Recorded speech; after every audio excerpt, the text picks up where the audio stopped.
gan Yatma Mbaye salaamaaleykum. aleykum salaam. ñu ngi lay dalal jàmm di nuyu Georges Déthié Diop Yewwi Askan Wi nga bokk ci bànqaasam bi ñu dénk wàllu xabaar ak jokko di cellule de communication yaa ngi bokk ci parti Déthié Fall bi ñu naan PRP yaa ko teewal ca commune bu Bambey noonu la. waaw noonu la. ñu ngi lay kon gërëm ci nangoo wuyu si gi waxtaanee njëkk wala ñoo sori Macky Sall mi ne mi ngi Tamba ngir dafa liggéey loo gëm la am loo gëmul. waaw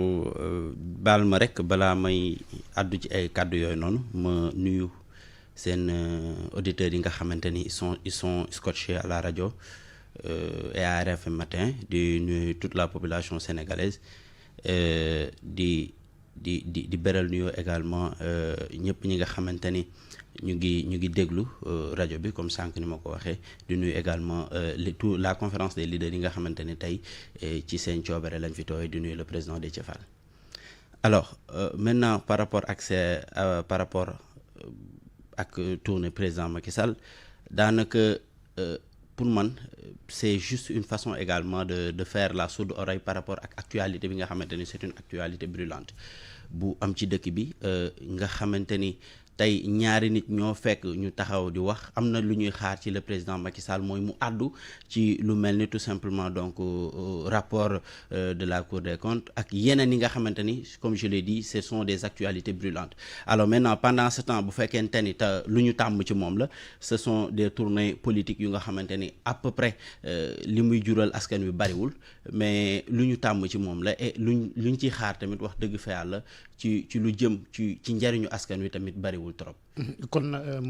li nga xamante ne wax nañ ko ci conseil des ministres jëmale ko ci rapport Cour des comptes ak itam explication yi nga xamante ne gouvernement bi génne na ko ci ab texte explicatif yooyu doyu la. non doyuma comme ni mu génne ni peut-être danañ topp recommandation Cour des comptes ak yu ni mel. waaw xam nga déjà lii du guléet des dignitaires de ce gouvernement ñu tudd leen ci lu jëm ci wàllu wuruj ak lu wàllu njuuj njaaj ak lu wàllu jël alalu askan wi di ko jëmale ci loo xamante ni loolu taxu ko woon a jóg donc parce que BBC jot na fi ñëw pour fàttali rek ñu am ñoo xamante ne dañ leen tudd également ci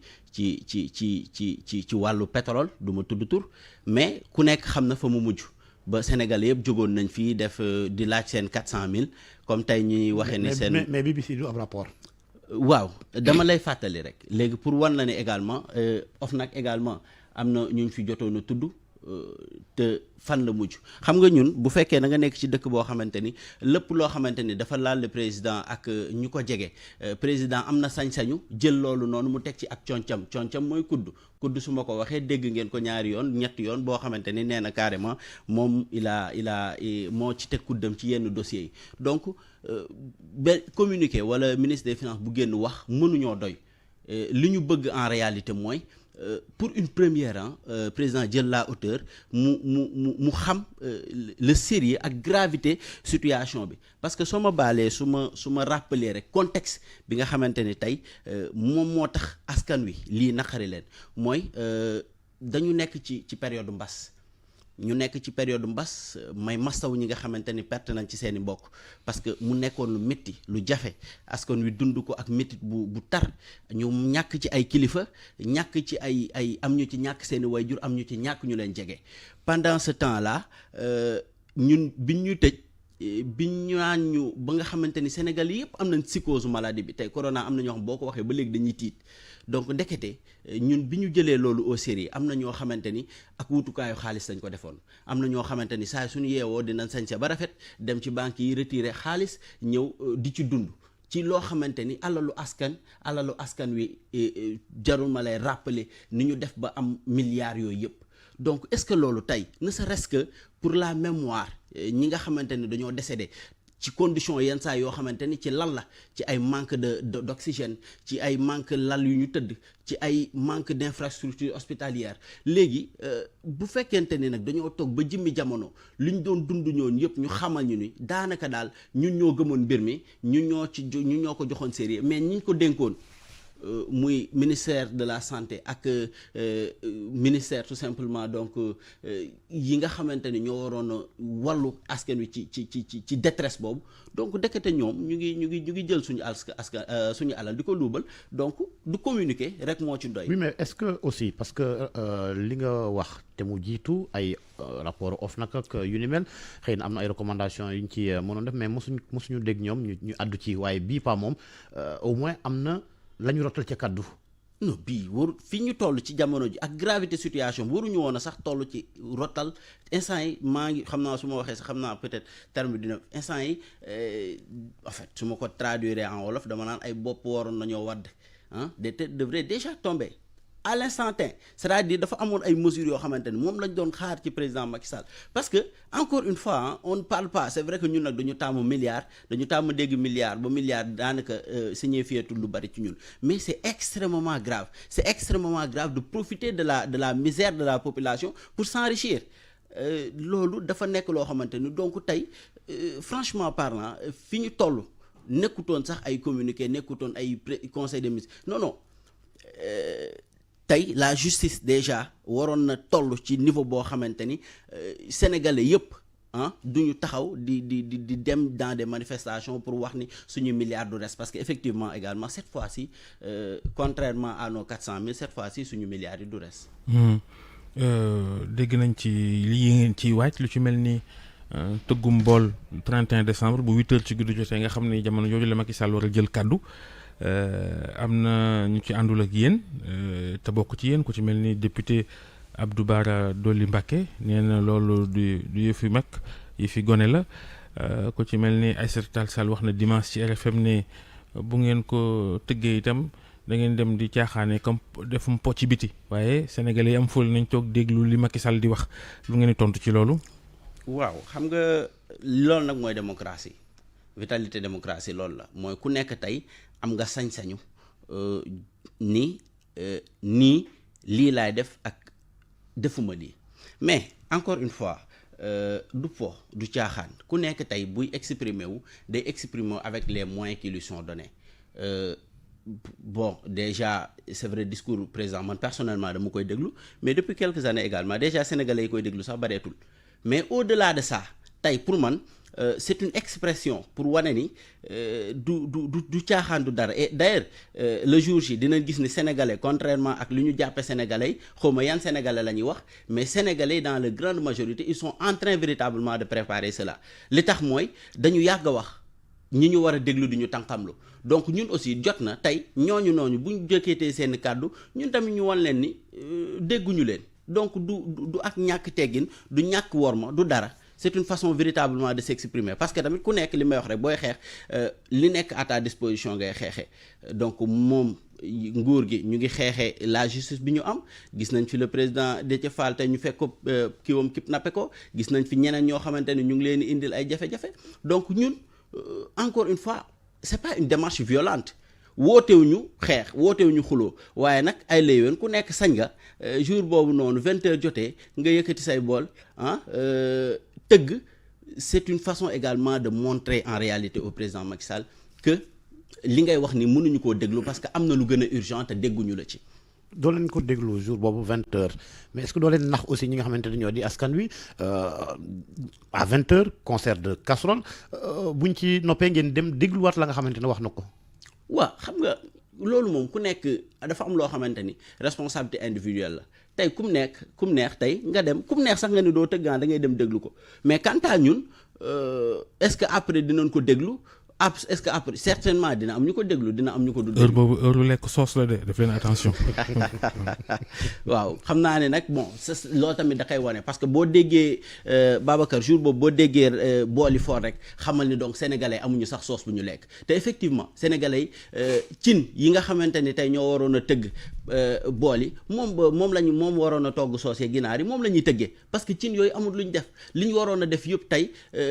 ndóol gi mu ngi fi ñàkk gi mu ngi fi xiif gi mu ngi fi donc loolu xaj na sax dina tax cin yi occupé jour boobu noonu parce que cin yi encore une fois xam naa ni ñangeen ni buñ la déggee dinante mais cin yi waroon a togg cin yooyu ñooy tëgg jour boobu. léegi leneen loo xam ne tam seenub xeex la mooy Macky Sall bañ a yóotu 3e mandat te bés bu yàlla sàkk ku ko jege lool yëkkati kàddu ne da koy def nu ngeen ko gisee nu mu gën a jege rek ñoom ñuy gën a am taxawaayu ne dañuy am 3e mandat wala bokk day bokk ñetteelu yoon ci élection présidentielle. waaw xam nga loolu ma lay soo ma ko jéggalee rek ma lay rectifier du suñu xeexu askan wi la c'est le combat de toute la population sénégalaise donc parce que tamit quoi que l'on puisse dire dafa am loo xamante ni mooy suñu constitution loolu kenn waru cee ëpp kenn sa moroom fulla du c'est pas le jeu politique c'est pas l'affaire des politiciens seulement alors maintenant ku nekk ci ñoom parce que il y va de leur intérêt ku ci nekk tey bu sañoon ci ñoom doo daanu parce que nguur moom neex na neex goo xamante ni kenn bëgg koo yor di daanu alors mais ñoom ñi koy wax xam nañ ni li ñuy wax les Sénégalais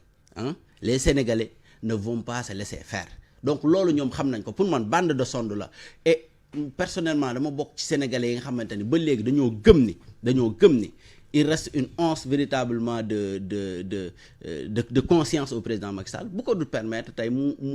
jëm foo xamante ni bu fa demee ay bakkan ay na dina fa rot ay na te nguur jaru ko donc ñi nga xamante ne dañoo nekk ci ñoom ils préservent encore une fois leurs intérêts parce que il y va de leurs intérêts mais le président Macky Sall et les Sénégalais se regarderont en face inch'Allah rabbi et les Sénégalais lui diront clairement et carrément que 3e mandat bi nii 3e candidature bi ils ne sont pas d'accord parce que quoi mais yéen est-ce que yombul chaque fois ngeen naan les Sénégalais lan mooy seen unité de mesure. bon suñu unité de mesure mooy li nga yor laa yor. ah man kay du ma naan les Sénégalais. non parce que déjà tey ku nekk xam na ni quand le peuple l'expression du peuple dafa en fait il faut véritablement peut-être que nga fatt say nopp dëgg pour bañ a dégg la position du peuple sénégalais par rapport à cette candidature là comme il l'avait également par rapport à la 3e candidature de Wade alors maintenant du ñàkk nag quelques partisans du pouvoir quelques gens véritablement ñu nga xamante ni ils veulent coûte que coûte garder leur privilège du pouvoir ñu jóg taxaw mais les Sénégalais dans leur grande majorité jox nañ la benn yoon jox nañ la ñaari yoon doy na parce que nag franchement koo jox dépense bu doy mu dik la ndékki joxu la ndékki joxu la añ tey bu toogee naan la toogal xaar reer bi mooy dàq tamit ça pose problème alors li nga yor moom laa yor ñun ñëpp ñooy bokk ci mbedd mi. yow moom mën nañoo jàpp bokk na ci ñu mu joxaat leen ndax yokkal nañ leen seen salaire te yow jàngalekat nga. waaw xam nga donc déjà. voilà non paanuma je suis très à l'aise non attends tey bu fekkente ni pour man dama bokk ci ñu gëm ni gis nga enseignement c'est-à-dire pour man dafa nekk sax réduire véritablement l'importance de l'éducation nga toog di wax yokkal nañ jàngalekat yi bon des sommes tellement dérisoires ba pare bëgg ko jël ngóora c'est-à-dire dans un pays qui se respecte non dans un pays qui se respecte les enseignants doivent être extrêmement bien traités parce que il y va également l'avenir de la nation donc pour man yokk jàngalekat et ensuite il faut rectifier que du jàngalekat yi dong lañ yokkal non moom tamit bokk nga ci waaw très bien mais loolu ça n'enlève en rien le fait que véritablement si bu ñu ko comparer par rapport loolu pour man nekkul sax luy justifier que le président Macky Sall dafa war a toog di defaat le forcing parce que yëkkati na benn juróomi dërëm jox ko ay fonctionnaires yoo xamante ni ils sont méritants et ils méritent plus et ils demandent également plus.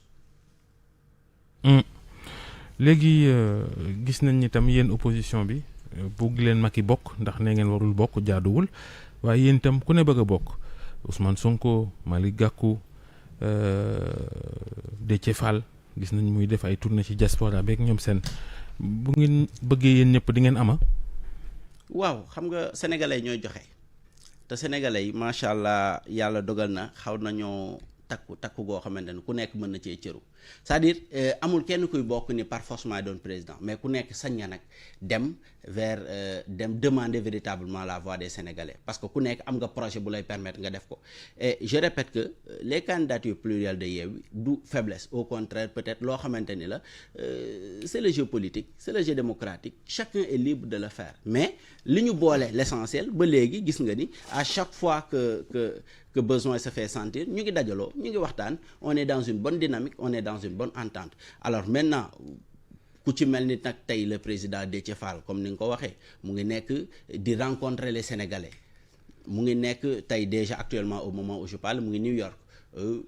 def na Europe def Maroc dem déglu Sénégalais yi Sénégalais nag boo leen dégloo moo leen am na ñoom tamit seen i bëgg-bëgg Sénégalais yooyu noonu tey bu fekkente ni xool nañ le jeu politique gis sa profil gëm ni yow mii kat ñoom jafe-jafe yu ñu nekk parce que dañ lay déglu gëm ni jafe-jafe yu ñu nekk tey le président Déthié Fall est capable de le sortir de ces difficultés là donc tey est-ce que moom mooy kan ba tax warul moom également déglu Sénégalais yi donc du yàgg dara xam naa ni déjà bu ñëwee par rapport déjà comme def nga ko candidat ba pare te officialisé wu ko bu ñëwee dina la topp ci li nga bëgg dina officialisé dañoo seen aw xàccam bu yàgg ndax tudd la yooyu nga wax sànq Gakou seen digg ak moom Yewwi Askan mi la bokk waaye ñu ngi ne ñëwatul sax ci réunion yi lu xew seen digg ak Malick Gakou jàmm ju bari donc le président Malick Gakou ma koy nuyu encore une fois di saluer véritablement engagement bi nga xamante ni am na ko à chaque fois que Sénégal soxla na ko bokk na ci ñu joxe seen bopp Sénégal donc problème xëy na bon yaa ma ko yëgal waaye man wax dëgg fa yàlla yëguma benn mais yéen ñëpp da ngeen àndandoo ci Yewwi Askan waaye dañoo gis ne Ousmane Sonko moom dafa mel ni ku ber saawu boppam mooy wax mooy def ay live mooy def ay conférence de presse mooy def ay déclaration loolu moom nu mu demee waaw xam nga nag Yewwi Askan Wi d'ailleurs c'est ce qui fait d'ailleurs la richesse de Yewwi Askan Wi tey président Ousmane Sonko que je salue également bu bëggee génn di wax amul kenn ku koy téye pour tere ko di wax pour man du démarche solitaire parce que tey encore une fois wax naa ko sànq léegi. du démarche ab solitaire mais ab ruse la quelque part parce que leaderu coalition bi conférence des leaders bu ñu àddoo ci mbir quelques jours après mu génn def naan mel ni sax moom mooy expliquer initiative bi ci moom la jógee. non xam nga tey le président Ousmane Sonko bu génnee di wax ay militants am lay waxal ak jàpp na ni sénégalais yi nga xamante ne xaj na loolu kenn mënu ko tere comme tey. Le président Déthié Fall ni muy waxee ak ay militants ni muy waxee ak sénégalais yi ni muy demee di gis sénégalais di waxtaan ak ñoom di expliquer ak ñoom parce que ku nekk ak sa forme bi ngay adopté tey le président Déthié Fall gisoo ko ci live mais il ne se passe pas des jours sans pour autant boo ñëwee d'ailleurs permanence da ngay gis comment les sénégalais se bousculent. Ousmane Sonko mooy seen chef wala yéen waaw. ne yàlla dogal na amuñu chef. déet waay te sëñ bi. yàlla dogal na amuñu chef alors bon xam naa ne da nga wax pour tooñ mais. non même pas c'est une question très sérieuse est-ce que moom mooy chefu Yewwi Askan Wi. non c'est-à-dire bi ñuy non pour man Yewwi Askan Wi c'est un regroupement de partis et de leaders et d'ailleurs on l'appelle la conférence des leaders ku nekk chacun véritablement est chef de parti mais chacun est libre également de ses faits et gestes. kan mooy chef opposition bi. chef opposition ban ci bon loolu fi am fi ñaari opposition yéen ay opposition non peut-être bu ñu jëlee baromètre les dernières élections on peut dire sans pour autant nous tromper que il y avait le président Idrissa Seck qui était sorti deuxième il a rejoint le pouvoir il n'est plus de l'opposition donc le président Ousmane Sonko du moins il est naturellement le troisième et donc bien vrai que donc mën nañ ko considérer chef de l'opposition. jërëjëf Yatma Mbaye ñu ngi lay gërëm ci waxtaan wi nga bokk